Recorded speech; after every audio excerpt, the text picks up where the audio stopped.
नमस्ते, welcome to Phantom दास्तान। आज हम आपके लिए लाए हैं एक बहुत ही रोमांचक दास्तान। प्रेत और भूत में क्या फर्क है?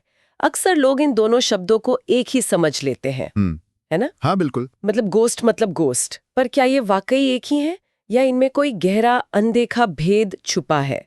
जब बात होती है उस दुनिया की जो हमें दिखती नहीं, तो ये दो नाम सबसे पहले जहन में आते हैं। सही कहा। पर क्या ये डर के मारे सिर्फ हमारे मन का वहम है या इनके पीछे कोई सच्चाई है?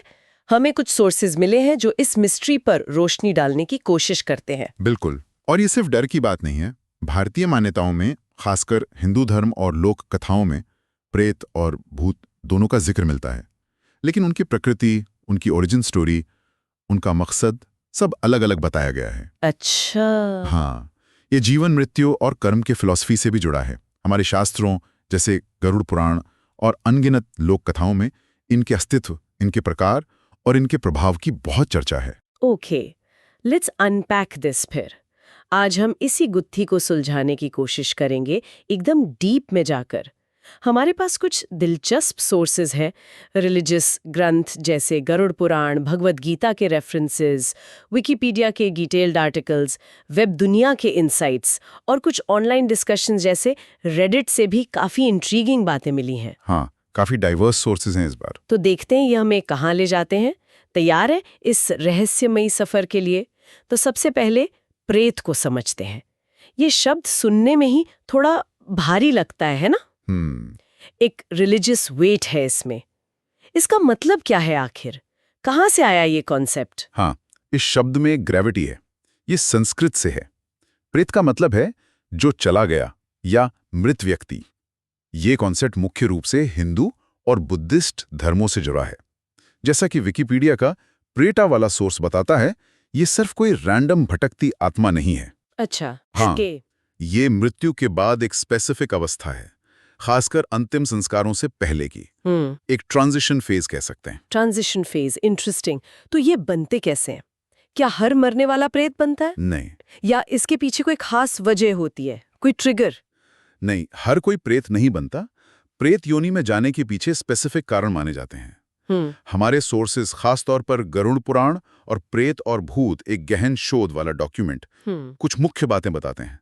पहला और सबसे इंपॉर्टेंट रीजन है कर्म और संस्कार। ओके। अगर किसी की मृत्यु के बाद उसका अंतिम संस्कार यानी श्राद्ध कर्म ठीक से ना हुआ हो, हिंदू धर्म में माना जाता है कि मृत्यु के बाद शुरुआती 13 दिन आत्मा प्रेत योनि में रहती है। 13 दिन? हाँ, इस दौरान पिंडदान और श्राद्ध बेहद जरूरी हैं ताकि आत्मा को शांति मिले और वो आगे बढ़ सके। गरुड़ पुराण तो उन पाप कर्मों की लंबी लिस्ट देता है जिनके कारण प्रेत योनि मिलती है, जैसे पवित्र स्थानों को नष्ट करना, गांवों की सीमाएं बदलना या धोखेबाजी करना। बाप रे, मतलब कर्मों का इतना असर। बिल्कुल। दूसरा कारण है अतृप्त इच्छाएं, अनफुलफिल्ड डिजायर्स। अच्छा। अगर कोई व्यक्ति बहुत ज्यादा इच्छाएं, गुस्सा या अधूरा काम लेकर मरा हो, तो वो मुंह में फंसा रह जाता है। वो अटैचमेंट उसे जाने नहीं देता। ये तो काफी कॉमन लगता है सुनने में, मूवीज में भी दिखाते हैं, लेकिन यहाँ इसका कॉन्टेक्स्ट शायद अलग है। बिल्कुल, ये सिर्फ प्लॉट डिवाइस नहीं है। यहाँ इसका मतलब है एक गहरा साइकोलॉजिकल या स्पिरिचुअल अटैचमेंट जो आत्मा को अर्थ प्लेन से बांधे रखता है। तीसरा रीजन है अकाल मृत्यु। अकाल मृत्यु जैसे? जिनकी मौत नेचुरल नहीं होती, जैसे दुर्घटना, हत्या, आत्महत्या या कुछ बीमारियां जैसे हैजा। गरुड़ पुराण में इसका विस्तार से जिक्र है, जैसे पेड़ से लटक कर मरना, जहर से मरना, हथियार से मरना, पानी में डूबना, बिजली गिरना, यहाँ तक कि कुत्ते के काटने से मरना भी प्रेत योनि का कारण बन सकता है, ऐसा लिखा है। कुत्ते के काटने से भी? मतलब इतना स्पेसिफिक? ये थोड़ा सरप्राइजिंग है। हाँ, है तो। इट शोज कि हर तरह की अननेचुरल डेथ को कवर किया गया है। और चौथा रीजन? और चौथा, वो आत्माएं जो मोक्ष या पितृलोक नहीं पहुंच पाती। अच्छा, मतलब जो बीच में अटक गई। हाँ, एक तरह से। जिनका श्राद्ध नहीं होता या जो अपने परिवार जैसे माँ, बहन, पत्नी, बेटी या बहू को बिना वजह त्याग देते हैं, वो भी प्रेत बन सकते हैं। मोक्ष मतलब liberation, cycle of birth and death से मुक्ति। और पितृलोक मतलब वो रेल्म जहाँ एंसेस्टर्स रहते हैं। तो ये एक तरह से बीच में अटक जाना है। वाओ, मतलब रिचुअल्स का कितना गहरा कनेक्शन है।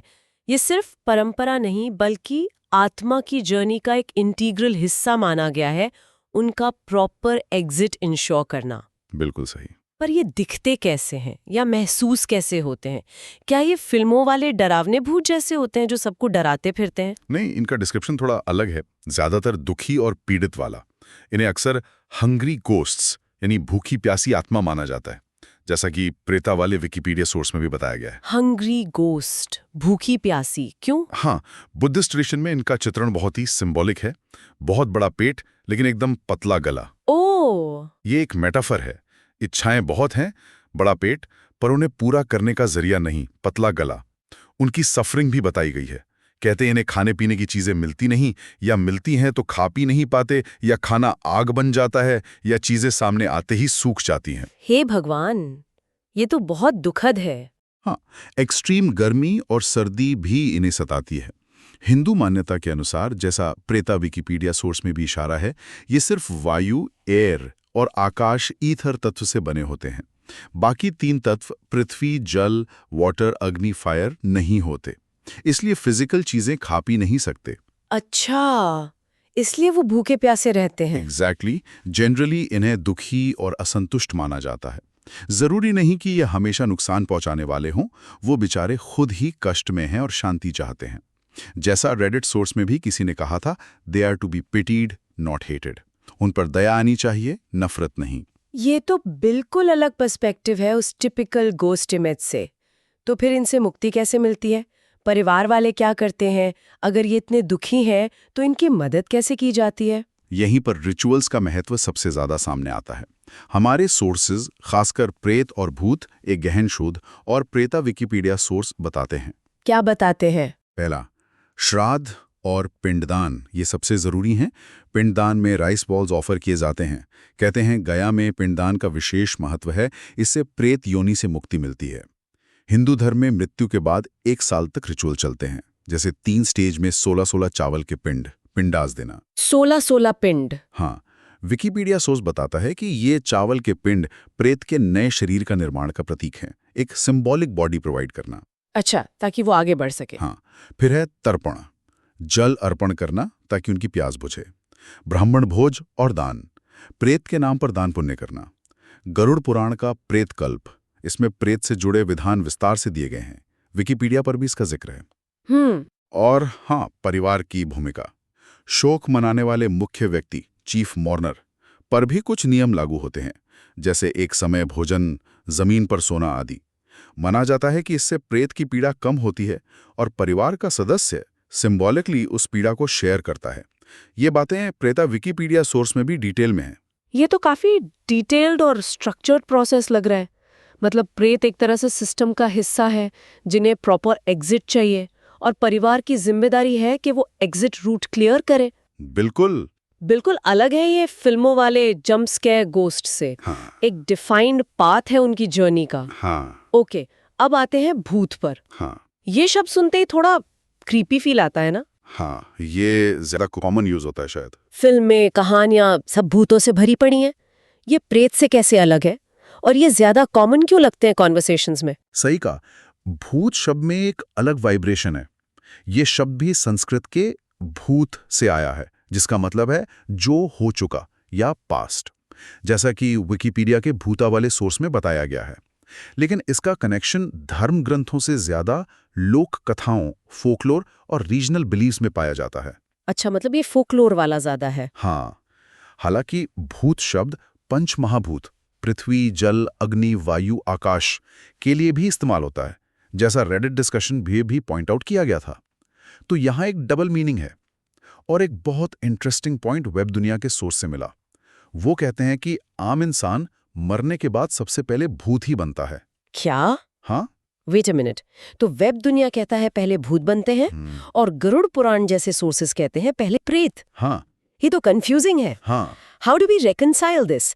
क्या ये अलग अलग ट्रेडिशंस की बात है या एक ही चीज के 2 नाम हैं अलग कॉन्टेक्स्ट्स में? एग्जैक्टली, ये एक परफेक्ट एग्जाम्पल है कि कैसे ये कॉन्सेप्ट्स रीजनल बिलीव्स और फॉर्मल स्क्रिप्चर्स में अलग अलग डेवलप हुए हैं। हो सकता है भूत एक ज़्यादा जनरल कॉमन लैंग्वेज का टर्म बन गया हो किसी भी तरह की स्पिरिट के लिए, जबकि प्रेत ज़्यादा स्पेसिफिक रिचुअलिस्टिक कॉन्टेक्स्ट में यूज होता हो। ये हो सकता है। या शायद, जैसा हम आगे देखेंगे, भूत उन आत्माओं के लिए रिजर्व हो गया हो जिनकी डेथ वायलेंट थी या जो ज़्यादा रेस्टलेस हैं, जबकि प्रेत रिचुअलिस्टिक लैक से जुड़े हों। सोर्सेज में ये क्लियर कट डिस्टिंक्शन नहीं है, अलग अलग इंटरप्रिटेशंस मिलती हैं, पर इनके बनने के कारण प्रेत से थोड़े अलग जरूर बताए जाते हैं। ओके, तो भूत बनने के रीजंस क्या हैं? अगर प्रेत रिचुअल फेलियर या अटैचमेंट से बनते हैं तो भूत की कहानी क्या है? यहाँ कारण ज्यादातर वायलेंट या अननेचुरल होते हैं, जैसा हमारे सोर्सेज विकिपीडिया और प्रेत और भूत एक गहन शोध बताते हैं। जैसे कि हिंसक मृत्यु, जैसे हत्या, आत्महत्या या कोई भयानक दुर्घटना, जिन मौतों में बहुत ज्यादा दर्द, डर या ट्रॉमा शामिल हो। ओह, तीव्र भावनाएं, गहरी अधूरी इच्छाएं। फिर से, लेकिन यहाँ एम्फेसिस शायद इंटेंसिटी पर ज्यादा है। बदले की भावना, वेंजेंस। हाँ, ये फिल्मों में बहुत होता है, रिवेंज वाला भूत। बिल्कुल। या अगर कोई अन्याय का शिकार होकर मरा हो, उनका गुस्सा या दुख उन्हें यहीं बांध लेता है। और श्राप या अधूरी वासना, किसी कर्ज के असर में मरना या दुनियावी चीजों से बहुत ज्यादा अटैचमेंट के साथ मरना। Here's where it gets really interesting. इनका नेचर कैसा होता है? प्रेत तो दुखी और पीड़ित बताए गए, उन्हें रिचुअल्स की जरूरत थी। पर भूत, क्या ये वाकई उतने ही डरावने होते हैं जितना कहानियों में सुनते हैं? वो उल्टे पैरों वाली बात सच है क्या? लोक कथाओं के हिसाब से भूत अक्सर ज्यादा रेस्टलेस, एंग्री या वेंजफुल माने जाते हैं। उनका स्वरूप भी ज्यादा डरावना बताया जाता है। विकिपीडिया का भूता वाला सोर्स काफी डिटेल्स देता है। क्या डिटेल्स हैं? पहचान सबसे मशहूर है उल्टे पैर होना। हाँ, ये तो सुना है। जमीन से थोड़ा ऊपर तैरना, क्योंकि कहते हैं ये धरती के संपर्क से बचते हैं। इसे श्वेबिन कहा गया था सोर्स में, पर मतलब है हवा में फ्लोट करना। फ्लोट करना, क्रीपी। परछाई ना होना, आवाज में एक अजीब नेजल क्वालिटी होना, जैसे नाक से बोल रहे हो, और अक्सर सफेद कपड़े पहनना। ये सब क्लासिक साइंस है फोकलोर के। और आदतें कुछ खास? हाँ, इन्हें दूध पसंद होता है और ये मान्यता है कि इनके द्वारा कंटामिनेट किया हुआ दूध पीने से पोजेशन हो सकता है। पोजेशन? दूध से? हाँ, ऐसा मानते हैं।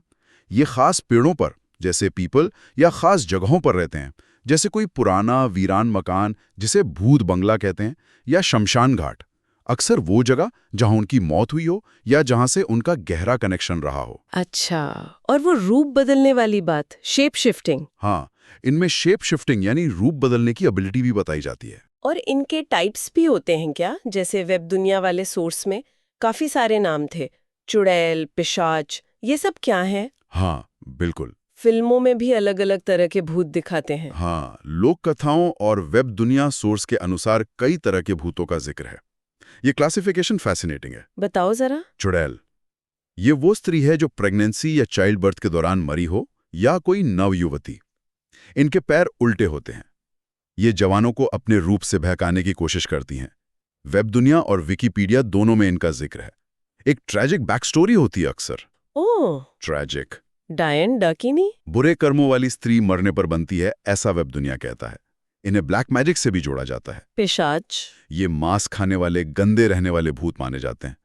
वेब दुनिया बताता है कि इनसे पीड़ित व्यक्ति अजीब हरकतें करता है, जैसे नग्न हो जाना, गंदा पानी पीना, कड़वे वचन बोलना, बेसिकली कॉजिंग मैडनेस। ये तो बहुत भयानक है। हाँ, फिर हैं ब्रह्म राक्षस। ये बहुत शक्तिशाली माने जाते हैं, किसी ज्ञानी ब्राह्मण की अतृप्त आत्मा। वेब दुनिया इन्हें जिन भी कहता है। ये ज्यादातर शांत रहते हैं, अपनी दुनिया में मस्त, पर इन्हें हटाना बहुत मुश्किल होता है। ये काफी पढ़े लिखे और बुद्धिमान भी हो सकते हैं, और समटाइम्स हेल्पफुल भी इफ अपीज्ड। ज्ञानी भूत, इंटरेस्टिंग। और भी हैं। वेब दुनिया में शाकिनी महिलाओं को पीड़ा देती हैं, यक्ष, लाल रंग पसंद, इशारों में बात, वेताल जैसे विक्रम वेताल की कहानियों में, often found in cremation grounds, Kshetrapal, जगह के रक्षक आदि का भी जिक्र है। रेडिट सोर्स में शिवजी के गण का भी जिक्र था, जिन्हें ग्रेवयार्ड स्पिरिट्स का समूह माना जाता है। बाप रे, इतनी वैरायटीज! ये तो मतलब पूरी एक अलग अनसीन वर्ल्ड लगती है। हाँ, बिल्कुल। फोकलोर में तो ऐसी बहुत कहानियां हैं। तो इनसे बचने के तरीके क्या हैं? श्राद्ध और पिंडदान तो शायद यहाँ काम ना करें, क्योंकि ये ज्यादातर गुस्से वाले या बदले की भावना वाले लग रहे हैं। एग्जैक्टली। यहाँ रिचुअल्स का रोकमा जाता है और प्रोटेक्शन या एग्जॉर्सिज्म के मेथड्स सामने आते हैं। उपाय ज्यादातर लोकविश्वास या तांत्रिक तरीकों से जुड़े हैं, जैसा कि विकिपीडिया के भूतसोर से और प्रेत और भूत एक गहन शोध में बताया गया है। जैसे? क्या करना होता है? लोहा या स्टील की चीजें पास रखना। कहते हैं भूत इनसे डरते हैं। लोहा क्यों? पता नहीं, शायद प्यूरिटी या स्ट्रेंथ का सिंबल। पानी का डर भी बताया गया है कुछ मान्यताओं में, शायद प्यूरिटी से कनेक्शन हो। जली हुई हल्दी की गंध या भूताकेशी नाम की जड़ी बूटी, जिसका मतलब ही है भूत के बाल। भूताकेशी नाम ही काफी है। पवित्र नाम या मंत्र जाप। सबसे कॉमन है हनुमान चालीसा का पाठ। भूत पिशाच निकट नहीं आवे, महावीर जब नाम सुनावे। हाँ, ये तो बहुत लोग मानते हैं। ये बात रेडिट डिस्कशन में भी आई थी। Faith as protection. ताबीज या काला धागा पहनना, झाड़ फूक, ओझा की मदद लेना, ये गांव में आज भी प्रचलित है। एक और दिलचस्प बात विकिपीडिया सोर्स में है, हिंदू तरीके से आत्मा शांति पूजा अथर्ववेद से भी की जाती है। इसका मकसद भूत को नष्ट करना नहीं, बल्कि उसकी मुक्ति में मदद करना है, उसे शांति दिलाना है। तो कंपैशन यहां भी है। ये अच्छी बात है, नष्ट करने के बजाय मुक्ति। तो अब तक की बातचीत से ये तो साफ है कि प्रेत और भूत एक नहीं है, भले ही आम बोलचाल में हम इन्हें मिला देते हो। Let's summarize the key differences ताकि सुनने वालों के लिए एकदम क्लियर हो जाए। बिल्कुल, इसे पॉइंट्स में समझते हैं, जैसा हमारे तुलनात्मक अध्ययन वाले सोर्स ने भी किया है। हाँ, बताओ। पहला सोर्स, प्रेत प्राइमरीली धार्मिक ग्रंथ, हिंदुइज्म, बुद्धिज्म। भूत प्राइमरीली लोक कथाएं और रीजनल मान्यताएं, फोकलोर। ठीक है। दूसरा नेचर इंटेंट, प्रेत दुखी, पीड़ित, भूखे प्यासे, सफरिंग, मुक्ति चाहने वाले। भूत अक्सर क्रोधित, एंग्री, बेचैन, रेस्टलेस, बदला लेने वाले, वेंजफुल, या किसी जगह से जुड़े हुए, अटैच्ड।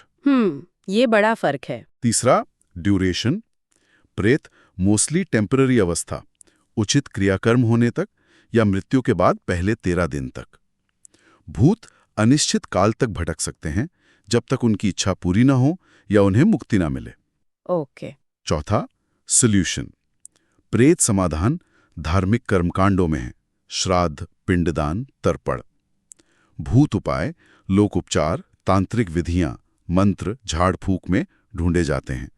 प्रोटेक्शन और एक्सोर्सिज्म ज्यादा रेलेवेंट है। राइट। और पांचवां कोर इमोशन, प्रेत का मुख्य भाव है पीड़ा और अतृप्ति, हंगर, थर्स्ट।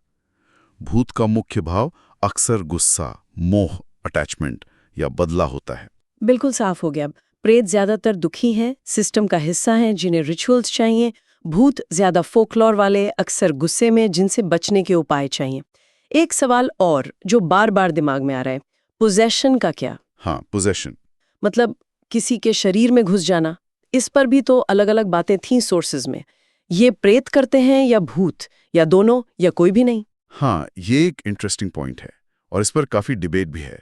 रेडिट डिस्कशन में कुछ लोगों का मानना था कि पोजेशन वाला कॉन्सेप्ट, जिसमें आत्मा किसी के शरीर पर कब्जा कर लेती है, ये अब्राहमिक रिलीजन्स जैसे क्रिश्चियनिटी, इस्लाम से आया है और बाद में हिंदूज ने इसे अपना लिया। अच्छा, मतलब ये ओरिजिनल हिंदू कॉन्सेप्ट नहीं मानते वो लोग? हाँ, उनका कहना था कि हिंदू मान्यता में आत्माएं परेशान कर सकती हैं, डरा सकती हैं, इन्फ्लुएंस कर सकती हैं, पर फिजिकली पोजेज नहीं करती। लेकिन फिर वहीं उसी डिस्कशन में दूसरों का तर्क था कि नहीं, ये हिंदू परंपरा का ही हिस्सा है। खासतौर पर अगर किसी के कार्मिक इश्यूज हों तो वो आत्मा के प्रभाव के प्रति ज्यादा वल्नरेबल हो सकता है। एक यूजर ने तो अपने फैमिली मेंबर के पोजेशन और फिर हिंदू रिचुअल से ठीक होने का अनुभव भी शेयर किया था। ओह, रियल लाइफ एक्सपीरियंस। हाँ, और याद करो, वेब दुनिया आर्टिकल में भी अलग अलग भूतों जैसे पिशाच, शाकिनी, चुड़ैल से पीड़ित होने के जो लक्षण बताए गए हैं, जैसे अजीब हरकतें करना, चिल्लाना, बेहोश होना, वो कहीं ना कहीं पोजेशन की तरफ इशारा करते हैं। हाँ, ये बात तो है। लक्षण तो वैसे ही लगते हैं। तो इस पर मिक्स्ड व्यूज हैं, कोई एक क्लियर आंसर नहीं मिलता सब सोर्सेज में। ये शायद इंटरप्रिटेशन पर डिपेंड करता है। ये सब जानकर लगता है कि ये सिर्फ डरावनी कहानियां नहीं है, इनका कोई गहरा मतलब भी है शायद। ये मान्यताएं हमें क्या सिखाती हैं डर के अलावा? बिल्कुल, ये सिर्फ डर पैदा करने के लिए नहीं है। ये मान्यताएं हमें कई चीजें बताती हैं, जैसा हमारे तुलनात्मक अध्ययन वाले सोर्स में भी लिखा है। क्या सिखाती हैं? पहला, मृतकों के प्रति हमारा कर्तव्य, ड्यूटी टुवर्ड्स द डेड। ये हमें याद दिलाती हैं कि जो चले गए उनके प्रति हमारी कुछ जिम्मेदारियां हैं, उनकी जर्नी को स्मूथ बनाना। रिस्पॉन्सिबिलिटी। दूसरा, रिचुअल्स और क्लोजर का महत्व। श्राद्ध जैसे कर्मकांड सिर्फ आत्मा की शांति के लिए नहीं, बल्कि जीवित लोगों को दुख से उभरने और एक क्लोजर पाने में भी मदद करते हैं। एक साइकोलॉजिकल नीड भी पूरी होती है। ये बात सही है, क्लोजर जरूरी है। तीसरा, कर्म का सिद्धांत। जैसे कर्म होंगे वैसी ही गति मिलेगी। गरुड़ पुराण में बताए गए पाप कर्म और उनके परिणाम इसी तरफ इशारा करते हैं। Actions have consequences even after death. कर्म, हाँ, ये तो कोर बिलीफ है। साइकोलॉजिकली देखें तो ये ग्रीफ, शोक, ट्रॉमा, आघात या गिल्ट अपराध बोध का एक्सप्रेशन भी हो सकता है। अच्छा, कैसे? किसी प्रियजन की अचानक मृत्यु या कोई अनकही बात भूत प्रेत की कहानियों के रूप में सामने आ सकती है। हमारा सबकॉन्शियस माइंड ऐसे डील करता है अनरिजॉल्व्ड इश्यूज से। ये भी एक एंगल है सोचने का। वन मृत्यु के चक्र, अनदेखे आयामों और कर्म फल के बारे में सोचने पर मजबूर करती हैं। So what is this all mean? तो ये कहानियां हमें सिर्फ डराने के लिए है या कुछ सिखाने के लिए, या शायद दोनों का मिक्सचर? शायद दोनों। ये अनजान का डर दिखाती हैं, अंधेरे कोनों में छुपी पॉसिबिलिटीज का डर, लेकिन साथ ही हमें जिम्मेदारियों, कर्मों और मृत्यु के बाद भी जारी रहने वाले रिश्तों की याद भी दिलाती हैं। ये एक तरह से समाज को नैतिक नियमों में बांधने का काम भी करती आई हैं। बुरे कर्म करोगे तो भूत बनोगे वाली चेतावनी। हाँ, ये सोशल कंट्रोल वाला एस्पेक्ट भी है। आज की चर्चा वाकई आंखें खोलने वाली थी। प्रेत और भूत की दुनिया जितनी सोची थी उससे कहीं ज्यादा कॉम्प्लेक्स और न्यूआंस निकली। बिल्कुल। सिर्फ डर नहीं, इसमें धर्म, फिलॉसफी, साइकोलॉजी और कल्चर सब कुछ घुला मिला है। और सोचते चलिए, क्या ये विभाजन, ये क्लासिफिकेशन जो हमने डिस्कस किया, क्या ये इतना ही साफ है? मतलब क्या कोई प्रेत अपनी पीड़ा और अतृप्ति के कारण इतना दुखी हो सकता है कि वो भूत जैसा वेंजफुल बन जाए? हाँ, ये हो सकता है। शायद extreme suffering can change nature. या कोई भूत भटकते भटकते थक कर शांति चाहे, प्रेत की तरह। क्या ये कैटेगरीज फ्लूइड हैं या ये वाकई अलग अलग डायमेंशंस की बातें हैं? रेडिट सोर्स में एक बहुत ही दिलचस्प बात थी कि ये बीइंग्स, ये आत्माएं हमारे साथ ही दूसरे डायमेंशन में रहती हैं। दूसरे डायमेंशन में हमारे साथ? हाँ, वो हमें देख सकती हैं, शायद हमारे विचार भी पढ़ सकती हैं, पर हम उन्हें नहीं देख पाते। ओह माय गॉड, ये ख्याल अपने आप में कितना अनसेटलिंग है ना। बहुत ज्यादा। व्हाट्स फैसिनेटिंग हियर इज कि ये अनदेखी दुनिया, ये फैंटम दास्तान शायद हमारे कितना करीब है, हमारी सोच से भी ज्यादा करीब। Okay, so we hope you like today's mystery. For more such talks, subscribe to our channel, Phantom Dastan.